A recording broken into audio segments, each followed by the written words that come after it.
Shalom everyone, again this is Ate Ai, and for today's vlog I will share you the conjugation of infinitive to chew. In Hebrew, lilos. Okay guys, bone at kel. Present tense, chew, for masculine singular, loes. Ani loes. Ata loes. Hu loes. Present tense, chew, for feminine singular, loeset. Ani loeset. At loeset. He loeset.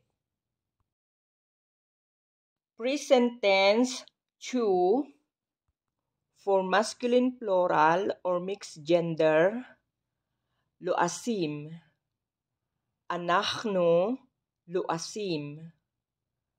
Atem loasim. Hem loasim. Present tense, chew, for feminine plural, loasot. Anachnu loasot. Aten loasot. Hen loasot. Okay guys, now how to say to past tense according to the gender. Laasti. Laasta. Laast. Laas. Laasa. Laasno. Laastem. Laasten. Laasu. Laasu. Okay, now how to say to future tense according to the gender. Ani, elas. Ata, tilas. At, tilasi. Hu, yilas. Hi, tilas.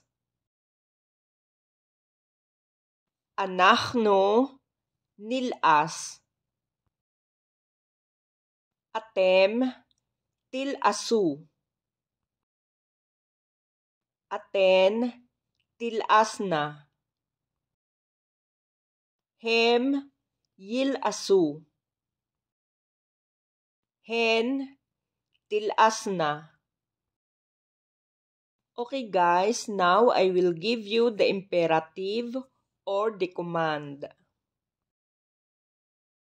Imperative, chew, for masculine singular, leas.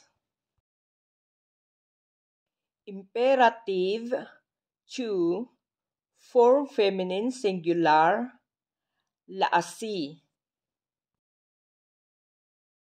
Imperative, chew, for masculine plural, laasu. Imperative, chew, for feminine plural, leasna. Okay guys, that's all for today's video. Enjoy to learn Hebrew, and please don't forget to like, share, comment, and subscribe. And don't forget to click the notification bell to be updated for more videos. Guys, hamon-hamon to dali kolkhem, nitray bablogabashili, lihitraot.